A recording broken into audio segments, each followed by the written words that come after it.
Entonces, continuemos con lo del gas. No, mentira, ya vamos a hacer trabajo sobre el gas ideal. Listo, vamos a revisar esa parte. Vamos a revisar cómo es ese truco para que nos quede clara esa parte. Aquí es donde se empieza a poner como chévere el asunto, donde pone severo ese asunto. Entonces, miren, vamos a partir de lo siguiente. Trabajo sobre el gas ideal.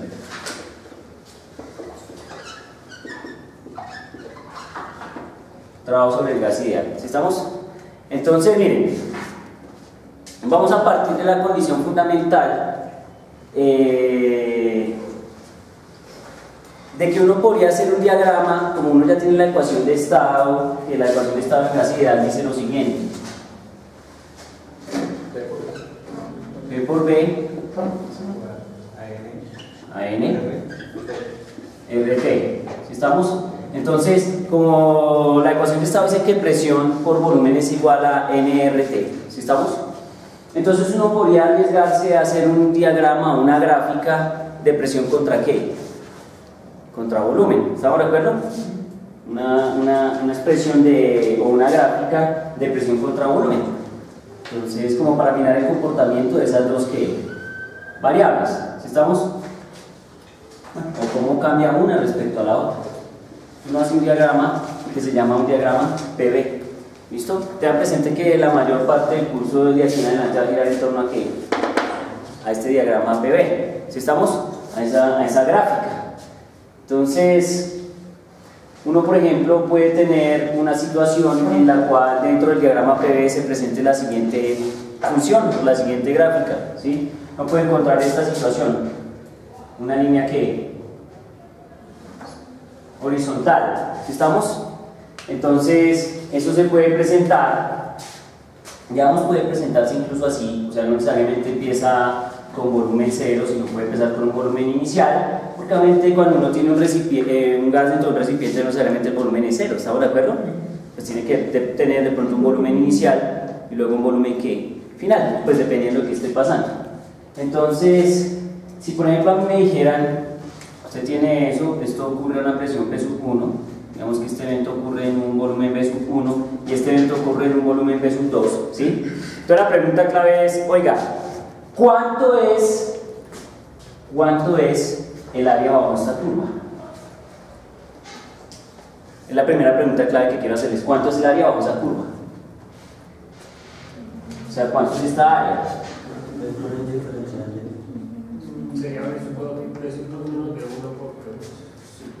Exactamente, el área sería igual a P sub 1 factor de B sub 2 menos B sub 1, ¿cierto? Siendo B sub 2 el volumen final, siendo B sub 1 el volumen inicial y siendo P sub 1 la presión inicial y también la final. ¿Estamos de acuerdo? Porque la presión es siempre la misma, ¿estamos de acuerdo? Entonces, miren, si nosotros tenemos esta expresión, ¿qué unidades tiene esta área?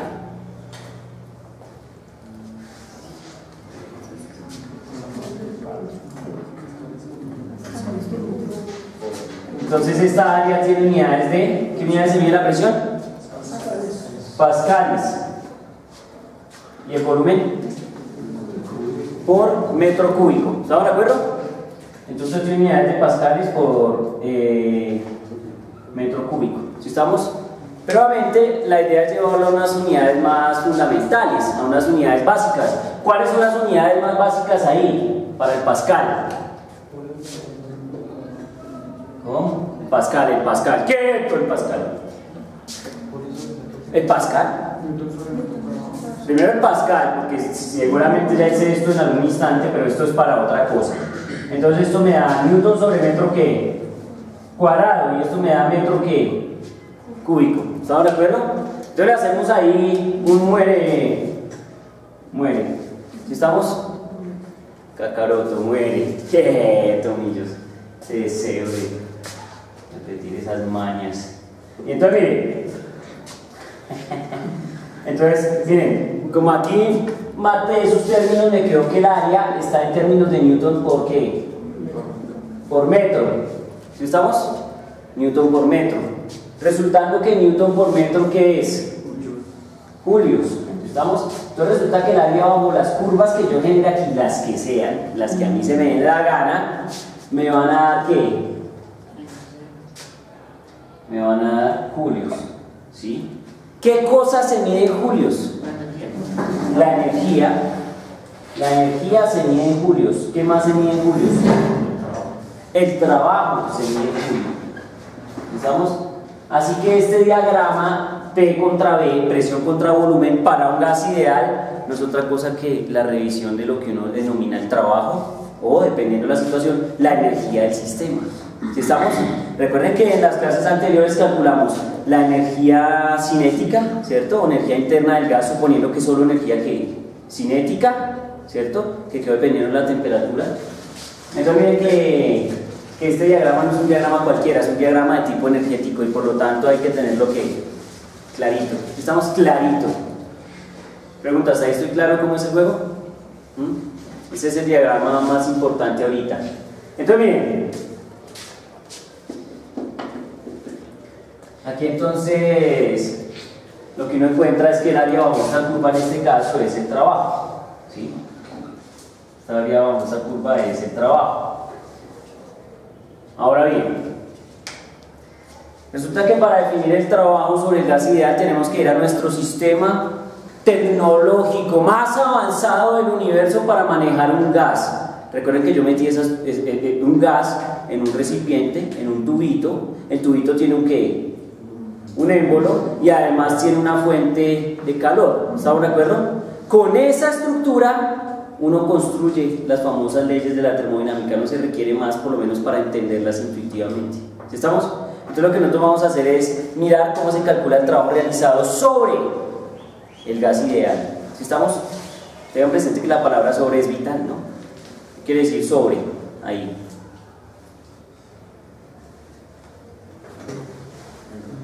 Que es el trabajo que hace el medio circundante a esa estructura que nosotros hemos denominado gas, y no lo que hace el gas sobre quién, sobre el medio. Eso es otra cosa. ¿Sí estamos? Entonces es muy importante que tengan presente eso. Entonces miren, vamos a pintar nuestro sistema de émbolo. Vamos a poner esa estructura acá.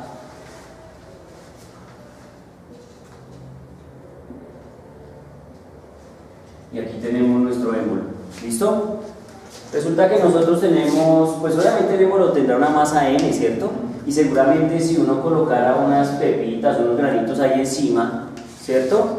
Pues entonces habría una masa que es la masa del émbolo más la masa de las pepitas. ¿Estamos de acuerdo? El caso es que si yo, por ejemplo, hago lo siguiente, yo digo, mire, sobre este objeto actúa una cosa que nosotros hemos denominado que peso. ¿Va hacia dónde? Hacia abajo. ¿Estamos de acuerdo? La fuerza que experimenta el gas debido al émbolo es el peso del émbolo. ¿Estamos de acuerdo? ¿Está claro? Es el peso del émbolo. Bien. Resulta que nosotros, como tenemos una fuente de calor acá, es decir, hay una fuente que tiene una temperatura y está insertando energía al sistema, en este caso al gas, ¿sí? Entonces la pregunta es, si el gas estaba, digamos, en un estado de equilibrio, ¿cierto? Y yo le inserté energía al gas, o sea, calor, ¿qué va a tratar de hacer el gas? Se va a expandir, ¿estamos de acuerdo? O sea, el gas va a tratar de elevar ¿qué? El émbolo, ¿estamos de acuerdo? O sea que el sistema de émbolo va a partir de esta posición A una posición ¿qué? B. Digamos que nuestra posición B virtual sería esta posición. Profe, qué pena tan burdo el ejemplo, pero eso sería como lo que pasa en la olla express. Sí, con respecto al pito que se levanta. Sí, claro, es el efecto que hace el gas sobre el pito. Entonces, como hay una energía interna y el sistema está aumentando el volumen, ¿cierto? Ese gas, que es el vapor de agua, ¿sí? Al principio hay poco, pero a medida que no aumenta la temperatura, pues el vapor de agua, como está ganando energía el sistema, entonces se generan unas partículas más energéticas, pero creo que eso ya lo he explicado un poco, se generan unas partículas más energéticas que se elevan, entonces genera una nube, ¿cierto? De vapor, y ese vapor pues obviamente contiene una presión interna, de tal suerte que cuando la energía del sistema empieza a aumentar aún más, pues entonces ese vapor empieza a aumentar su presión, entonces llega a un punto donde ¿qué? donde levanta el pito, o sea, tiene la fuerza suficiente para elevar el pito. ¿Estamos de acuerdo? Ese es el truco. ¿Listo?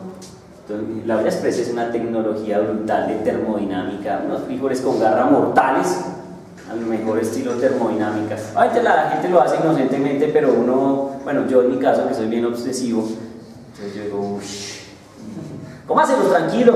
Listo, hermano, ya me lo sé, pero mucha termodinámica. Si estamos o no es una cosa salvaje. Entonces, miren. Entonces resulta que este proceso que nosotros vamos a estudiar tiene una característica bien especial y es, esto no puede ocurrir abruptamente, ya lo he dicho miles de veces y lo vuelvo a repetir y está grabado con sangre, que los procesos son cuasi estacionarios, es decir, son procesos en equilibrio, no son procesos violentamente salvajes ni muy bruscos, porque obviamente cuando esos procesos son exageradamente bruscos, pues la termodinámica que nosotros estamos haciendo no explica del todo bien ese proceso. ¿Sí estamos? Para eso existen unas cosas que se llaman termodinámicas del no equilibrio que se ponen un poco más violentas, más complicadas. ¿Sí estamos? Entonces, bien, obviamente este proceso yo lo hago como muy grande, pero realmente este desplazamiento es que pequeño, ya que podría ser simplemente un diferencial de ¿qué? De X, pues si se me dio la gana de denominar este eje X. ¿Sí estamos? O un de Y, si quieren. Una pregunta, ahí en el primer evento, ¿por qué el gas es más pesado? ¿Más pesado? Sí. ¿Cómo así más pesado? Es que decía que si usted le aumentaba la temperatura pues en ese ángulo el gas ejercía más fuerza, o sea que se volvía más pesado. No. El gas se hace más fuerza, pero no, el gas no se hace más pesado. Es decir, lo que aumenta en el gas no es su masa, porque cuando uno habla de pesado, uno está haciendo referencia a la masa, entonces pareciera ser que la masa del sistema está aumentando. No. El aumento de la fuerza que hace el gas sobre el émbolo no es un efecto de aumento de masa, es un efecto de aumento de energía cinética del sistema. Porque si ustedes se dieron cuenta, si la energía cinética del sistema aumenta, ¿cierto? Su velocidad cuadrada media aumenta, entonces las partículas le pegan más duro a la pared. Y entonces aumentan la presión, porque resulta que la presión dependía de la velocidad de RMS, ¿no recuerdan? Entonces, al aumentar la velocidad de las partículas, le transmiten más momentum al émbolo, y entonces por colisiones, el émbolo se está elevando. ¿Estamos de acuerdo? No es una cuestión de masa, porque cuando uno dice que se pone más pesado, pues estaría haciendo referencia seguramente a la masa. ¿Estamos de acuerdo? No es un efecto del momentum, estrictamente de momentum. ¿Sí? Que hace que el sistema se eleve. ¿Estamos? Entonces, ¿cómo? Que es que la verdad no sé, es que, o sea, no la verdad no entiendo. Dice, eleva el peso contra la gravedad. Dice, si elevamos la temperatura del gas en el cilindro de la figura tal, el gas se dilata y eleva su peso contra la gravedad. Ah, sí, ya entendí. Ah, claro, lo que pasa es que el gas empieza a expandir, entonces empieza a elevarse. ¿Sí estamos de acuerdo? O sea, por el efecto de la energía cinética, pues puede ser que el gas empiece a elevarse un poco. Entonces, al parecer lo que está diciendo es que está elevándose, pero no creo que el concepto sea ese. Yo creo que lo que está diciendo es que el gas, por efectos termodinámicos, está elevando el peso de esta estructura. ¿Vamos a entender? No está haciendo referencia al peso del gas en sí, sino al peso de ¿qué? Del émbolo. Entonces, que lo que está diciendo es que es tan alta la energía que con esa energía es capaz de elevar el peso del émbolo. Si estamos el peso del émbolo contra la gravedad, obviamente, porque la gravedad está tratando que el émbolo baje, mientras que el gas está tratando que el émbolo suba. Entonces yo creo que cuando habla del efecto contra la gravedad, lo que está haciendo referencia es a que pues obviamente está peleando contra la gravedad que trata de bajar el émbolo mientras él trata de subir. ¿Sí estamos? Ese es el truco, pelado, ese es el truco. ¿Listo? Pregunto, ¿hasta ahí está claro? Más o menos cómo es el juego. Bien. Entonces miren que aquí hay algo bien interesante y es cuando el gas se expande, ¿sí? Entonces el gas hace un trabajo positivo sobre el émbolo, porque obviamente la fuerza que ejerce el gas sobre el émbolo es una fuerza que va hacia arriba, ¿cierto? Y el émbolo se desplaza en la misma dirección. Y si ustedes recuerdan, el trabajo está definido como la fuerza producto punto con el desplazamiento. ¿Sí estamos? Con el desplazamiento. ¿Sí estamos? Entonces miren que ahí hay una consecuencia directa, y es que si la fuerza que hace el gas es hacia arriba y el desplazamiento es hacia arriba, entonces estos dos vectores son paralelos. ¿Estamos de acuerdo? Porque el émbolo se desplaza de aquí hacia acá. ¿Estamos? Entonces el trabajo va a ser positivo. ¿Por qué? Porque entonces el trabajo va a ser la fuerza que hace el gas, que ahorita no nos interesa, por el desplazamiento, que es positivo, y como esto es un producto punto, pues tendrá un coseno. ¿Estamos de acuerdo? ¿El coseno de qué? De teta, donde teta es el ángulo entre el vector de desplazamiento, que si quieren lo llamo de X, y el vector de fuerza, que simplemente lo llamo F. Los dos van hacia dónde? Hacia arriba. ¿Estamos? Entonces, ¿cuánto es el coseno, cuánto es el ángulo entre los dos vectores? 0. Coseno de 0. 1. ¿Listo? ¿Estamos? Entonces lo que nos queda es que el trabajo es fuerza por distancia, pero el caso aquí es que el trabajo hecho por el gas sobre el émbolo es positivo. ¿Estamos de acuerdo? Sí, ojo. Ojo, porque miren lo que yo quiero hacer y miren lo que yo estoy diciendo. ¿Estamos? Entonces el trabajo hecho por el gas sobre el émbolo es positivo. Pero entonces ahora revisemos con el concepto de trabajo, ¿sí? Revisemos con el concepto de trabajo cómo es el trabajo hecho sobre el gas, ¿sí? ¿Cierto? Porque el gas obviamente también recibe un ¿qué? Un trabajo. Y es que es bien curioso, miren. Mientras el gas se expande, o sea, mientras el gas se eleva, siempre sobre el gas actúa una fuerza, pero ¿hacia dónde va la fuerza? Hacia abajo. ¿Estamos de acuerdo? Entonces miren que si el desplazamiento del gas es D, ¿cierto? El trabajo va a ser igual a la fuerza, que en este caso es el peso. ¿Están de acuerdo? mg. Si quieren le pongo vector y le pongo la dirección. ¿Qué le pongo? Bueno, J y le pongo menos. ¿Sí estamos? Y ahora lo producto punteo con un desplazamiento, que el desplazamiento es hacia dónde? Hacia arriba, ¿cierto? Entonces yo voy a decir que esto es simplemente un ¿qué? Un dy, aquí lo llamé de x. Entonces es un, es que no me gusta ponerle de y, ¿cierto? Para cualquier efecto lo mismo, pero como lo hice vertical y le puse vector unitario j, entonces prefiero hacerlo así. ¿Estamos? Entonces al final lo que nos queda es que el trabajo va a ser igual a menos mg de y, ¿cierto? Pues después tocará sumar, porque como esto es un diferencial, pues tocará hacer una integral. ¿Sí estamos de acuerdo o no? Aquí solo hice un pedacito. Si uno quiere hacer el proceso seriamente, pues entonces uno tiene que definir el trabajo en una versión mucho más sofisticada, mucho más elegante, mucho más salvaje. ¿Sí estamos? Entonces lo que uno tiene que definir eso es que el trabajo va a ser igual a la integral, ¿cierto? Una suma de f punto que de s o de x o de y o lo que quieran, pero este es un desplazamiento. ¿Sí estamos?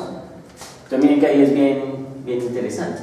Entonces, pues si quieren siendo muy juicioso, entonces yo le pongo aquí integral, le pongo integral, pero entonces aquí me queda un producto punteo entre j.k, j.j, ¿cierto? ¿Cuánto es el producto punteo de j.j? 1. Muere cacaroto, muy bien, papito. Y entonces ahí nos queda que el trabajo va a ser simplemente menos mg y, haciendo la integral. ¿Sí estamos? Decimos que aquí era el 0, asumimos como 0 esta posición, y de aquí a acá se elevó una distancia a una altura que y. ¿Sí estamos de acuerdo? Y entonces nos queda que el trabajo va a ser menos mg que y. Pero lo que yo quiero que miren aquí, una cosa importante, lo que más me interesa no es ese cálculo, ni esa integral, ni esas vainas, sino que el trabajo tiene un signo. ¿Qué signo tiene el trabajo? Negativo. Entonces el trabajo hecho por el émbolo sobre el gas es que es negativo. ¿Estamos de acuerdo? ¿Aló? ¿Sí estamos? Ese es el punto. Además miren que aquí pasa una cosa, como estamos diciendo que el proceso es cuasi estacionario, que muy bien, es que como el proceso es cuasi estacionario, entonces uno puede asumir que ese proceso está ocurriendo, pues digamos de alguna manera, para justificar este proceso, es que ese trabajo está ocurriendo a una velocidad constante. ¿Qué quiere decir? Que el cambio en el émbolo no es acelerado, sino es que pausadito, siempre a la misma velocidad. ¿Eso qué garantiza? Eso lo que le garantiza a uno es que mientras el gas hace un trabajo, digamos, positivo sobre el sistema hace un trabajo sobre el gas de la misma magnitud, pero de signo ¿qué? Contrario. ¿Estamos de acuerdo? Uno puede calcular cómo es el trabajo hecho por el gas fácilmente, porque entonces uno dice, mire, simplemente es como el diagrama PV nos dice que eso es trabajo, entonces pues obviamente este cambio tendrá que ver con la presión y con el ¿qué? Con el volumen. ¿Estamos de acuerdo? Entonces dice, no, mire, pues lo que pasa es que el gas tiene una presión interna P, ¿cierto? Tiene una presión interna aquí, P. Obviamente yo estoy diciendo acá algo interesante y es que el trabajo va a ser una integral. ¿Sí estamos? ¿Listo? Entonces yo puedo decir de la fuerza, ¿estamos de acuerdo? Pero para definir la fuerza tengo que definirla en términos de ¿qué? De la presión. ¿Sí estamos? Entonces, ¿cómo se define la fuerza en términos de la presión? Definámosla antes de hacer esa integral para que no los enrede tanto, porque ya los estoy enredando. Solo digo que la presión está definida como fuerza por unidad de ¿qué? De área, ¿cierto? Pero como yo quiero meter la expresión de presión para la fuerza, ¿estamos de acuerdo? Entonces yo simplemente digo que la presión por el área va a ser igual a la ¿qué? A la fuerza. ¿Estamos de acuerdo? La presión por el área va a ser igual a la fuerza. Entonces yo puedo insertar eso en la integral y decir que el trabajo va a ser igual a la integral de P